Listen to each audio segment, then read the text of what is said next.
Et bonjour à tous, on se retrouve encore une fois pour une nouvelle vidéo sur Hack the Box avec la machine Analytics qui est une machine Linux facile et on va l'attaquer directement. On récupère l'adresse IP et comme à chaque fois, on va l'ajouter dans notre fichier etc host pour pouvoir y accéder via son nom d'hôte, le nom de domaine, au lieu de taper directement sur l'adresse IP. Ça, hop, je l'ai déjà fait en enregistre. J'ai lancé le scan map, donc on va scanner la machine analytics.htb avec 5000 paquets minimum par seconde pour que ce soit beaucoup plus rapide. On peut voir que ça a été fait en 16 secondes.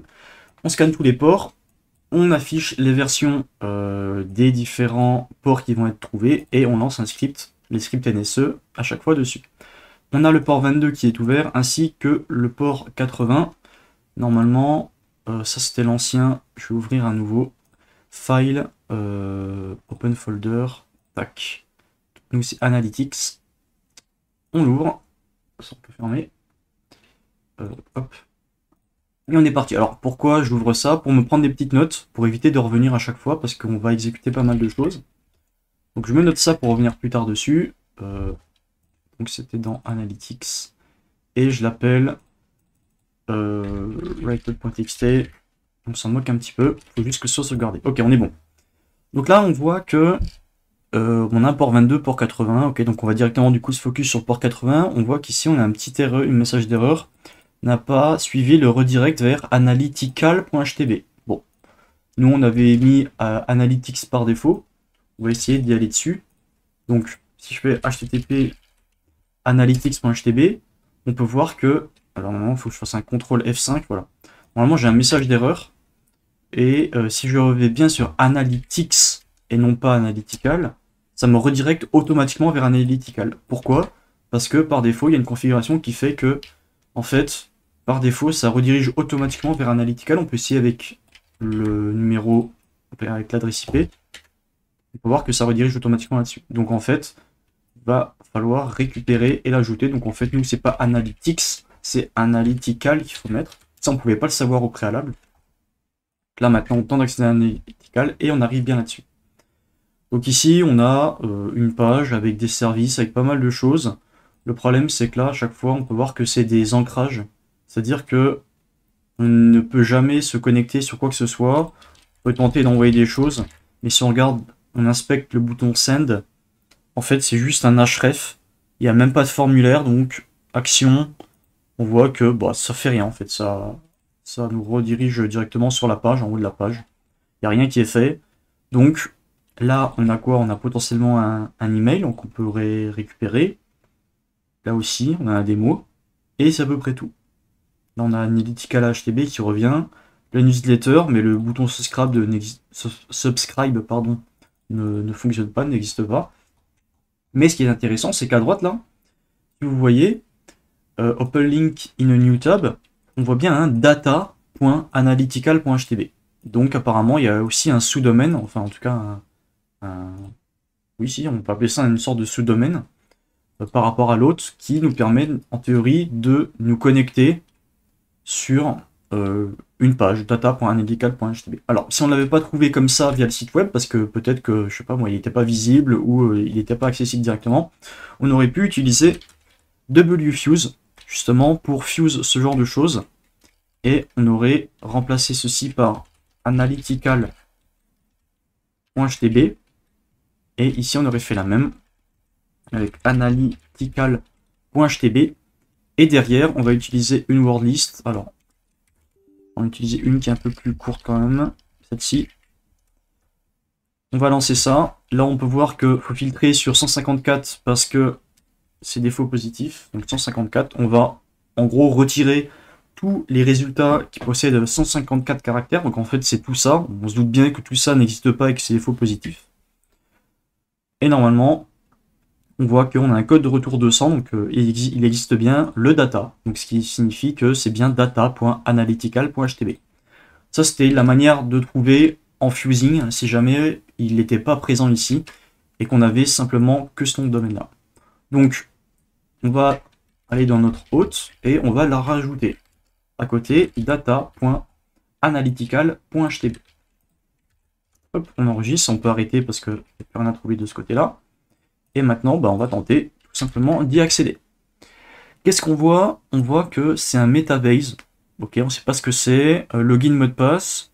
On peut faire une demande de modification de mot de passe, comme si on l'a oublié, mais en tout cas, ils nous disent contactez votre administrateur, donc on ne peut pas.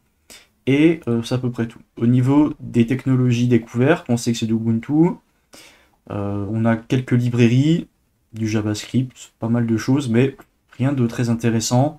On a des versions, mais c'est que du JS ou bien des éditeurs de texte, bon, des trucs un petit peu aléatoires. Metabase, on pourrait se renseigner sur ce que c'est. Apparemment, c'est des dashboards, etc. open source, donc pour faire nous-mêmes. What is used for? Donc Data Exploration, Analytics, Reporting, Gouvernance. Voilà. Ok, on n'a pas de version. Bon, on peut regarder dans le code source. On va regarder dans le code source si on n'a pas une version quelque part. Si je fais un CTRL F de Metabase par exemple, peut-être qu'on pourra avoir des versions. Alors on a 90 matchs, 90 occurrences qui arrivent. Bon, ici vous allez voir qu'il n'y a pas grand chose qui apparaît. On pourrait chercher les versions, peut-être qu'il y a des choses qui apparaissent. Le problème c'est que là vous voyez, l'affichage est un peu buggé. Version en fait ça m'affiche ça, sauf que c'est pas du tout ce que je veux. Donc je vais faire un CTRL A, en fait je vais copier. Et je vais ouvrir une nouvelle fenêtre, je vais coller dedans. Et je vais faire mon CTRL F dans un éditeur de texte pour pouvoir y accéder. Là j'ai version, j'ai deux versions.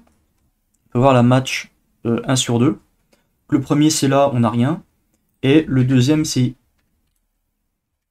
le deuxième qui est ici. On peut voir qu'il date du 29 juin 2023. Et on a un tag V0466. Ça ressemble à une version de Metabase. Alors, comme ça, on ne sait pas trop si c'est une version de Metabase ou si c'est de l'OpenStreetMap ou quelque chose comme ça. Mais si on cherche sur Google Metabase version 0.0466 exploit, comme à chaque fois, normalement, on va trouver effectivement Metabase 0.0466 pré-haute remote code execution. Ça nous intéresse. On peut regarder un petit peu ce que fait le code. Donc, ici c'est un code qui est sorti en octobre 2023 et qui fait la chose suivante. Donc, apparemment, il va convertir un reverse shell pour obtenir un reverse shell en tout cas derrière. Il va lancer un serveur HTTP sur notre machine. Il va récupérer un token qui est dans /API/session/properties. On va du coup utiliser ce token là pour s'authentifier. Et derrière, on va pouvoir récupérer une information, on ne sait pas trop quoi là, écrire apparemment dans /exploitable, ou alors vérifier pardon non, que c'est exploitable. Et si c'est le cas, derrière, eh ben, on va pouvoir exécuter une commande, donc en utilisant Java. Et là, on va faire le curl de notre fichier. On va le sauvegarder sur la machine dans /dev shm exec.sh et derrière l'exécuter. Alors c'est ici plutôt le payload, je crois. Updating payload.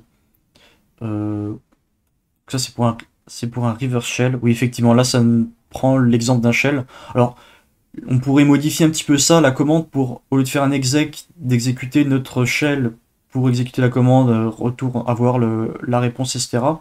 On pourrait simplement juste faire un reverse shell en mode netcat. Ça pourrait fonctionner aussi. Mais alors, si on veut le faire manuellement, par exemple, je crois qu'ici, celui-là, il est pas mal.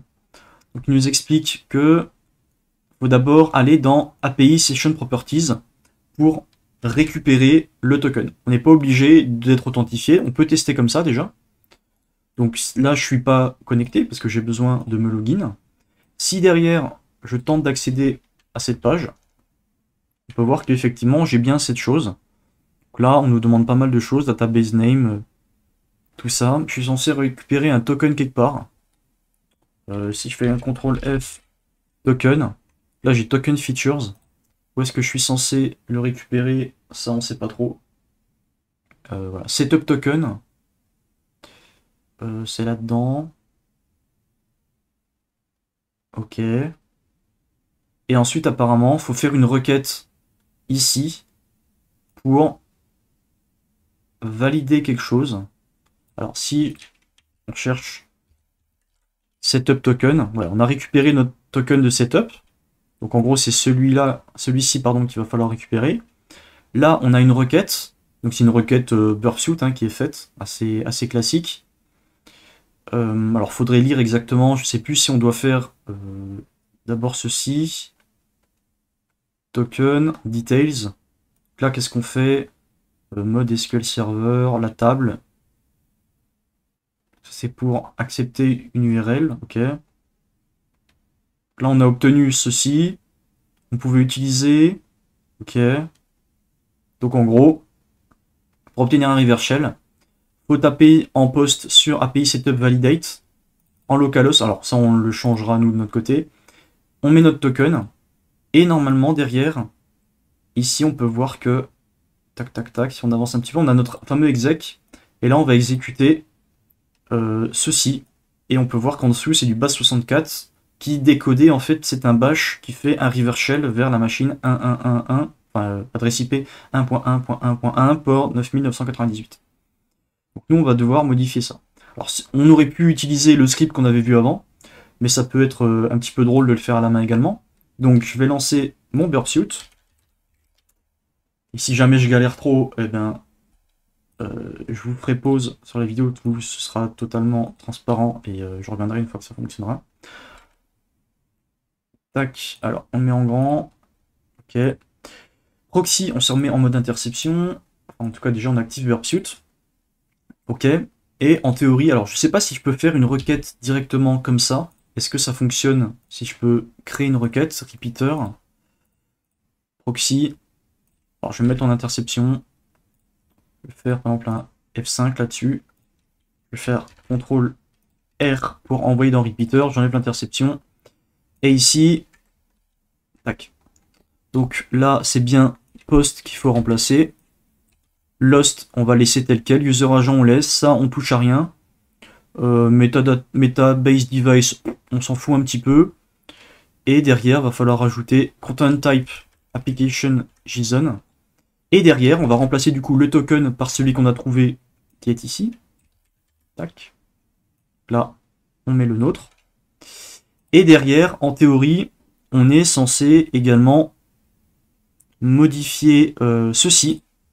Donc, si on regarde à quoi ça correspond, donc décoder de la base 64, c'est ceci.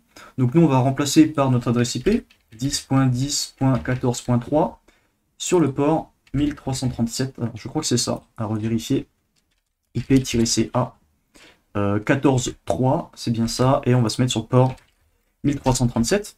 On fait apply et ça va automatiquement modifier là-dedans. On peut voir que du coup, burp-suite c'est extrêmement puissant pour ce genre de choses.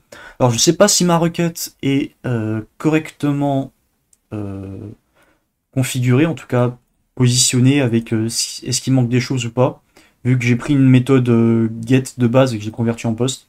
Est-ce que ça passera ou pas? Je sais pas, on peut essayer. Donc là, ici je suis en listening, on est bon. Je peux tenter de l'exécuter et j'ai bien un reverse shell qui est apparu. Si je fais un ID, je peux exécuter des commandes en tant que metabase. Donc, en le faisant manuellement, alors on n'a pas totalement non plus, entre guillemets, compris la vulnérabilité. On savait à peu près que c'était dans metabase. On a vu un exemple d'exploit et on a compris en tout cas les valeurs qu'on devait modifier pour pouvoir exploiter la chose. C'est un peu plus manuel que si on le faisait via un script comme on l'avait identifié juste avant. On n'a pas utilisé de script à proprement parler. Ça aurait fait exactement la même chose. On aurait pu très bien copier-coller ça et simplement lancer le script en précisant les bons paramètres. Mais on a décidé de le faire, on va dire, un peu plus manuellement pour voir un petit peu ce qu'il fallait modifier au niveau de l'exploit pour que ça fonctionne. C'était pas non plus très compliqué, mais ça vous montre un petit peu, quand on met un peu plus les mains dans le cambouis, à quoi ça peut ressembler. Donc une fois qu'on a notre reverse shell, on va continuer sur la machine et tenter d'escalader nos privilèges. Là on peut voir que le nom d'hôte il est un peu bizarre, donc on peut se dire peut-être que c'est un container qui tourne.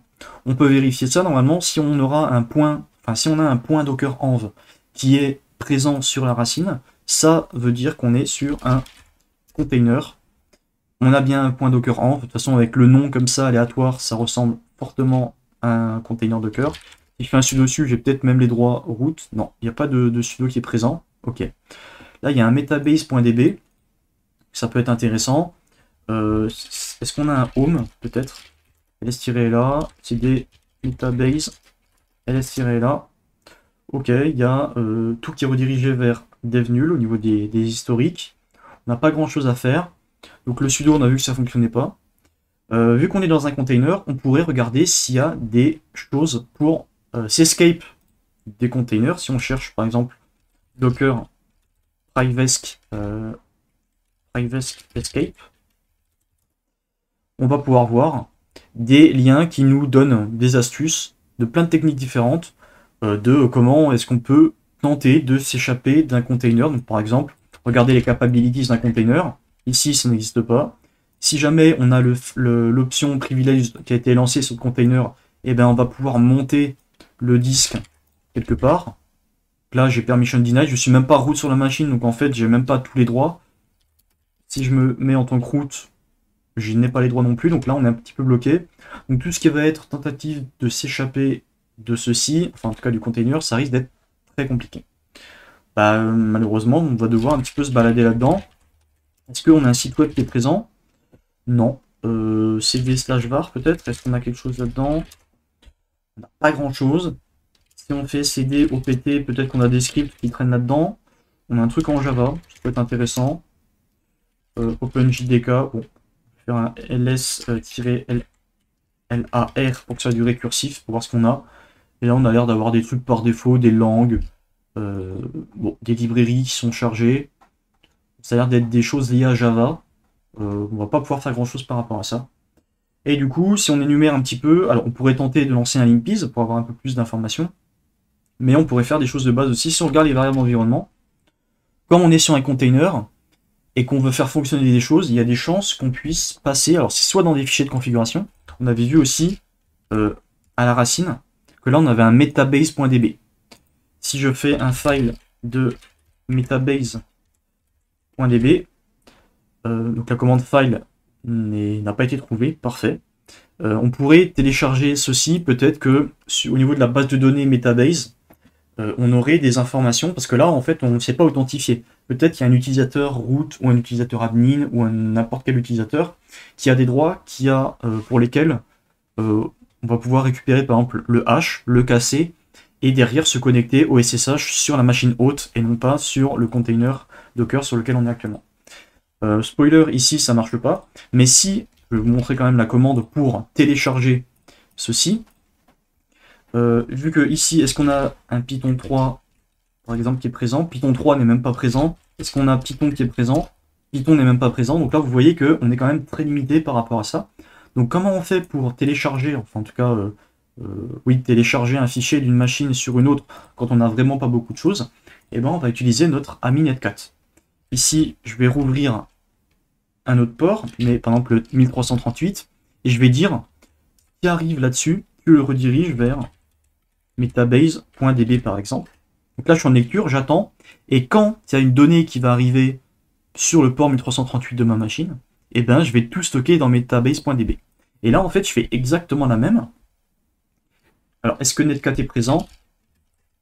On a de la chance, netcat est présent, donc on va pouvoir télécharger. Donc on a juste à faire netcat, l'adresse IP de ma machine, le port sur lequel je vais me connecter, et je lui dis passe le contenu du fichier metabase.db.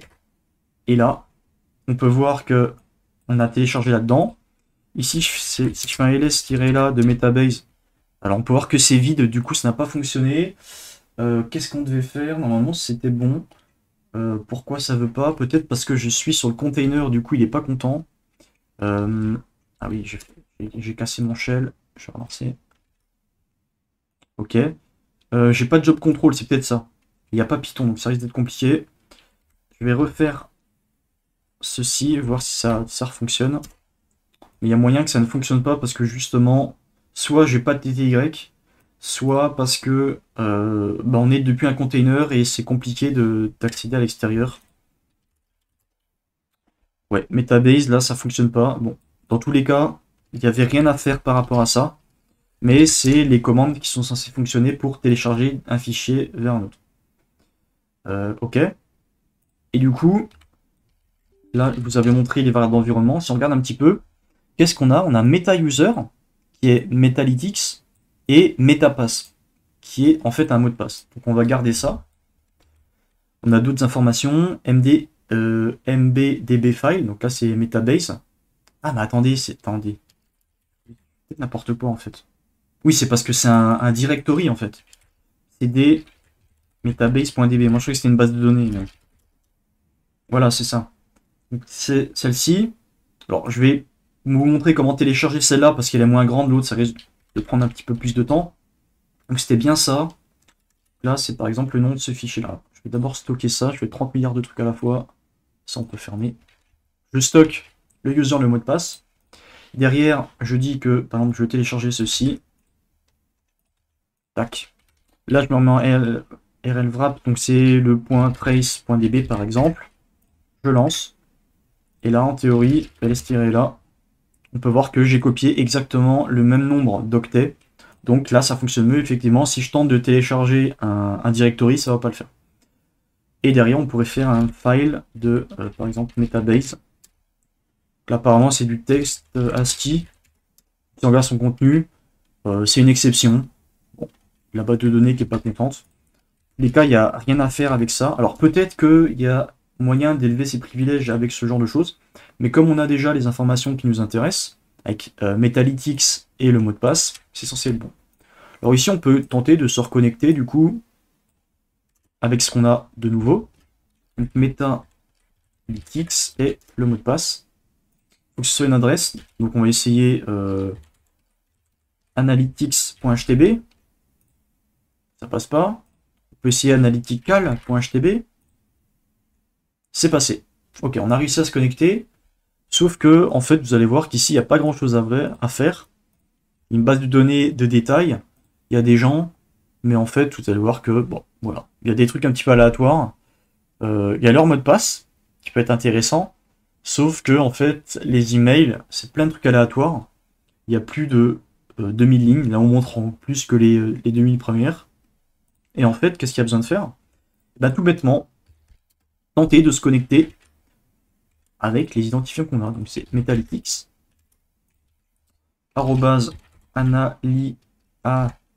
analytical.htb. Oui, je veux. Et derrière, on précise le mot de passe. Alors, je crois que j'ai fait un espace. Alors que je supprime un peu. Et là, paf, on est connecté sur la machine. Donc en fait, on a fait du password reuse pour accéder directement à la machine, alors que de base, on n'était pas censé l'avoir. Alors, il fallait savoir que Metalytics, c'était un utilisateur de SSH de la machine. Bon, ça, c'est avec un peu d'expérience, un peu de pratique. On peut se douter que le mot de passe et l'utilisateur sont réutilisés à plusieurs endroits. Et du coup, maintenant, on retente ce qu'on avait, on réénumère. Donc ça, on ne marche pas. Si on regarde les bits SUID, est-ce qu'ils sont présents? Dev nul. Tac. On va voir s'il y a des choses intéressantes qui apparaissent. Il n'y a pas l'air d'avoir des trucs plus que d'habitude, en tout cas. C'est ce qu'on retrouve très régulièrement.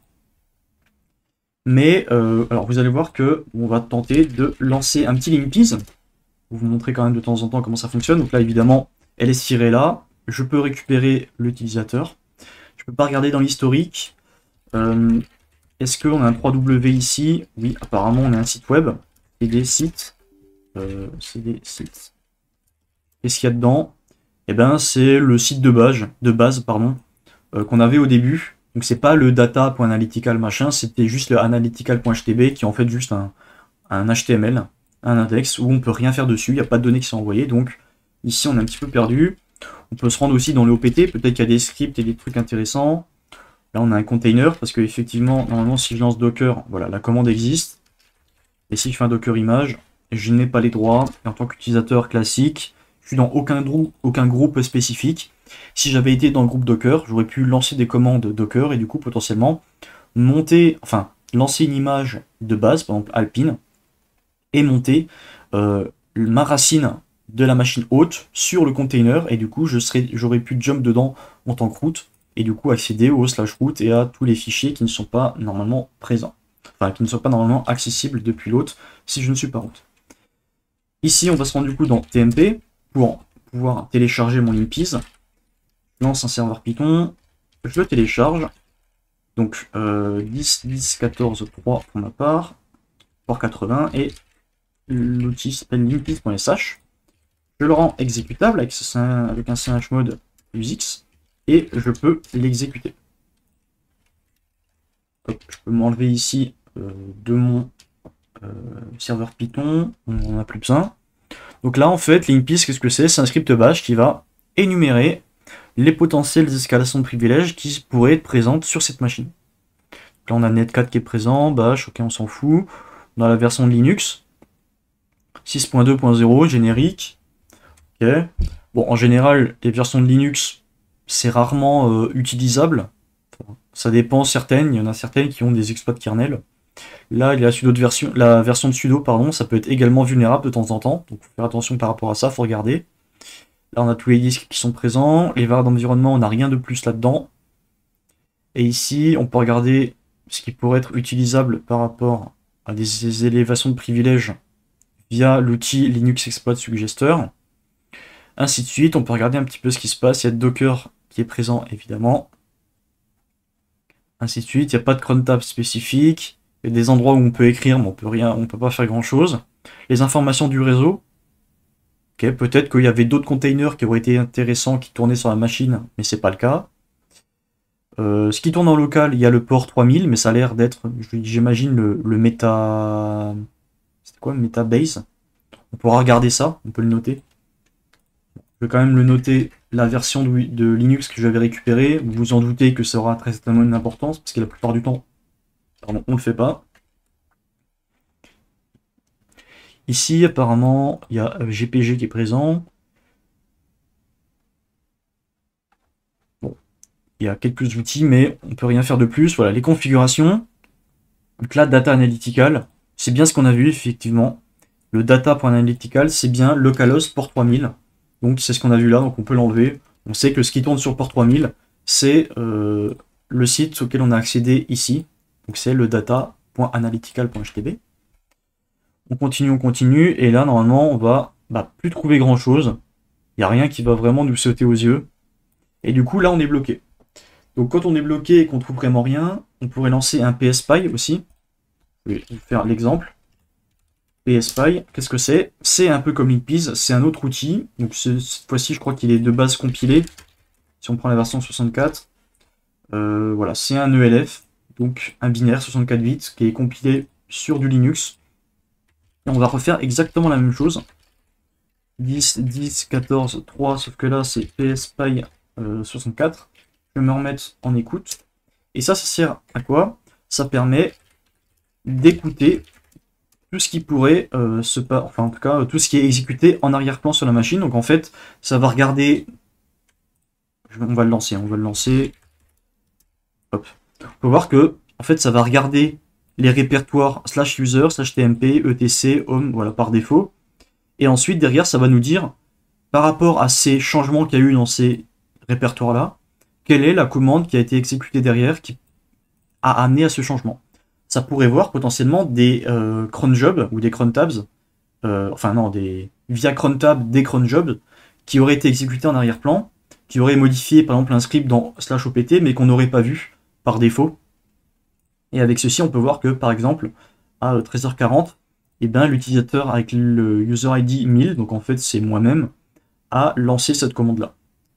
Donc potentiellement, on peut voir que avec le user ID 0, donc root, il a lancé un script, je sais pas moi, qui faisait une backup en lançant un autre script qui était dans le /opt. Il nous aurait donné une idée sur le fait que potentiellement, peut-être que ce script-là, nous, on aurait pu écrire dedans pour exécuter par exemple un reverse shell au lieu de faire juste une backup. Bon, ici on peut voir que normalement ça se réactualise toutes les minutes à peu près. On peut voir que il n'y a rien qui est lancé. Donc on va faire un CTRL-C. À savoir aussi, petite astuce, ici je suis sur un shell, on va dire bien, si je fais un CTRL-C, vous voyez, ça casse pas, puisque je suis pas en reverse shell.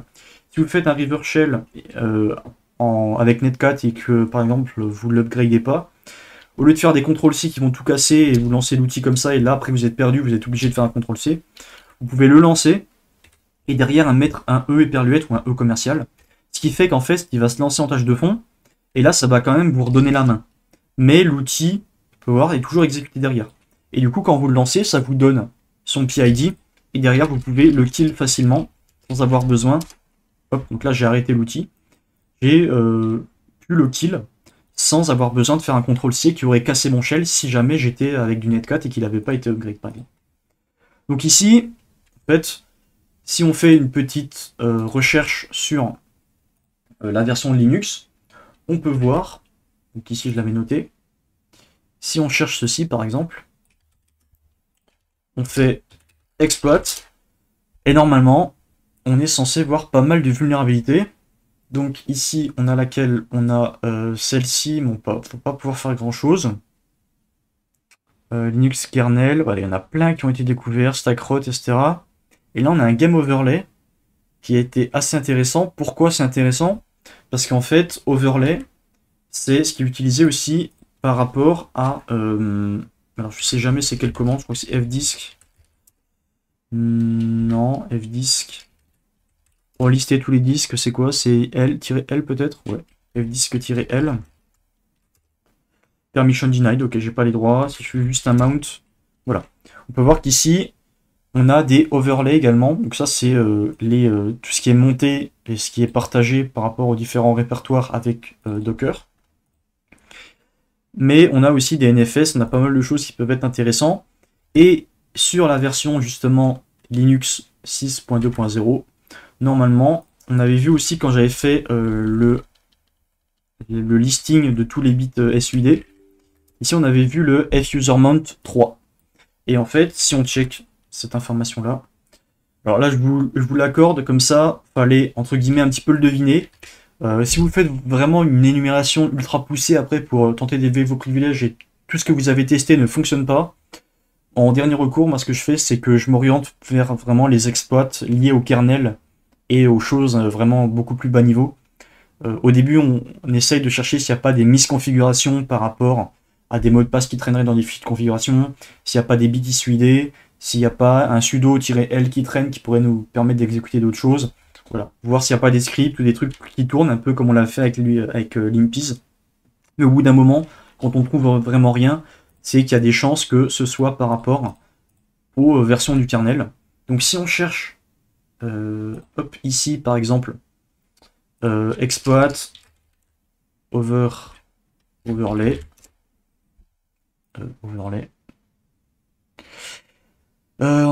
Ici, on est censé avoir des choses. Donc, par exemple, celle-ci. On nous dit quoi? On nous dit que donc le 22 mars 2023, il y a quelque chose qui a été trouvé une vulnérabilité dans le kernel Linux. Ok. Donc là, si on fait un uname-r et que notre système est 6.2 ou en dessous, il y a de grandes chances que ce soit vulnérable. Uname-r 6.2, donc il y a des chances qu'on soit vulnérable. Et derrière, on peut check comment ça fonctionne. Donc on va utiliser un bit SUID qui est positionné. Donc comment ça fonctionne? Ok. Donc là on va changer chown, root SUID. The overlay, donc là il nous explique comment ça fonctionne pour mettre un bit SUID, etc. Et ensuite, il nous explique un petit peu la vulnérabilité. Donc le file system overlay. Alors je vous disais de la merde, overlay c'était pas pour monter ou ce genre de choses, c'est carrément un file system. Donc là on va créer un base, un upper, et on va pouvoir monter dessus des répertoires. Et derrière, voilà, donc l'overlay qui pointe vers le upper, qui lui-même pointe vers machin. Comment les fichiers se propagent, enfin le changement de fichier se propage. Et derrière, il nous explique comment la vulnérabilité fonctionne. Bon, je vous laisserai lire de votre côté. Et normalement, en théorie, ils sont censés...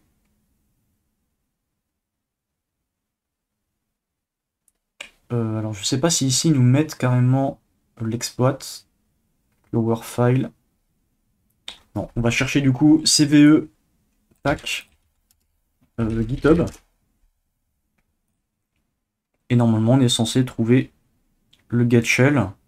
Donc, comment ça fonctionne? Faut lancer deux terminaux. Alors moi, de mémoire, faudrait que je le retrouve, mais je crois que j'avais trouvé une commande qui permettait de monter tout ça sans compiler quoi que ce soit. Overlay fs. Attendez, je retrouve de mes notes. Bon, on va essayer celui-là. On va essayer celui-là, parce qu'en fait, dans mes notes, j'avais utilisé un autre exploit d'une autre CVE qui fonctionnait également. C'était la CVE, alors je sais plus comment je l'avais trouvé, vu que ça fait très longtemps que je l'avais faite. C'était CVE 2023, et c'était la 32629. Et c'était Game Overlay, Ubuntu Privileged Escalation. Donc ça, encore une fois, il fallait le savoir. Pour la version 6.2.0, c'était vulnérable. Et normalement, on a juste à exécuter exploit et on obtient un shell. Donc on va essayer de regarder ce qui est fait dedans. En fait, on va faire un unshare de plein de trucs comme ça. Tac, tac, tac. On va juste récupérer ça. Je vous laisserai regarder ce qui est fait, on va dire, en détail. Et on peut voir qu'on va utiliser la commande unshare. Et derrière, on va créer plein de répertoires. On va copier des choses. On va mettre des capabilities sur un fichier en question. Enfin, sur un binaire en question. Là, c'est Python 3 qui est dans le répertoire L. On va mount overlay, donc en fait ça touche quand même ce genre de choses. Et derrière, on va import OS et on va mettre le bit SUID à 0 sur notre bash qu'on va copier. On va le mettre dans var tmp bash. Et derrière, on va l'exécuter. Et si je lance ça, en théorie, ID, je suis root. Là, je vais dans root, ls-là, et j'ai terminé la machine. Bon, ça c'était, alors je sais plus, je ne saurais pas vous dire, je crois que c'était avec des recherches, avec la version justement de Ubuntu, j'avais réussi à retrouver la version de kernel et retomber sur ce genre de GitHub, sur cette CVE là. Sinon on peut essayer avec celle-ci. Alors en théorie, faut faire un make all dessus, donc il faut compiler, et derrière il faut exécuter ça sur le premier terminal, ceci sur le second. On va d'abord vérifier du coup qu'on a GCC qui est présent. GCC n'est pas présent, ok. Donc on va essayer de le compiler sur notre machine et après de le télécharger, enfin en tout cas de l'uploader sur l'autre machine, c'est pas sûr que ça fonctionne. Donc on va se rendre dans notre workspace et ici on est dans Analytics, hop. On va git clone. On va cd dans CVE et normalement on a juste à faire un make all. Ici, pourquoi ça fonctionne pas? Parce que je ne dois pas être sur une Ubuntu ou pas sur la bonne version. Il y a des chances qu'on doive compiler en étant sur le bon système, ce qui n'est pas mon cas. Le problème, c'est que là, tout ce qui est make, GCC, tout ça, c'est pas présent. On n'a pas les droits root, donc on va pas pouvoir l'exécuter. Donc, effectivement, à mon avis, c'était pas la bonne manière de faire. Après, si on cherchait justement overlay fs 6.2.0 exploit GitHub, j'imagine qu'on était censé retomber à peu près sur voilà, Game Overlay. Voilà, c'était exactement celui-là. Donc en fait, en ayant toutes les informations à en notre possession, donc on avait vu tenter cette CVE-là, parce qu'on avait vu que y avait du overlay qui était présent et qu'on était en version 6.2.0 avec overlay FS. Ça, c'est pas possible de faire. Alors peut-être que c'était possible, mais il faudrait setup une machine Ubuntu avec le kernel 6.2.0, à mon avis c'est un enfer à faire. Il aurait dû compiler ça sur la machine en question et après l'uploader sur notre machine victime, parce qu'on ne peut pas faire directement sur la machine victime parce qu'on n'a pas GCC qui est installé. Du coup, il y a une autre alternative, c'est utiliser cette autre CVE qui, j'imagine, se base sur le même principe. Voilà, CVE 2640, celle-là c'était quoi? C'était... Non, c'est encore une autre CVE, voilà. Donc apparemment, avec cette version, il y a eu pas mal de choses qui sont sorties. Et là, on est bien en Ubuntu pour la version du kernel 6.2.0, c'est la nôtre. Donc en fait, on a juste à exécuter le script en question, ou la commande, et on passe route sur la machine, et derrière, on l'a terminé.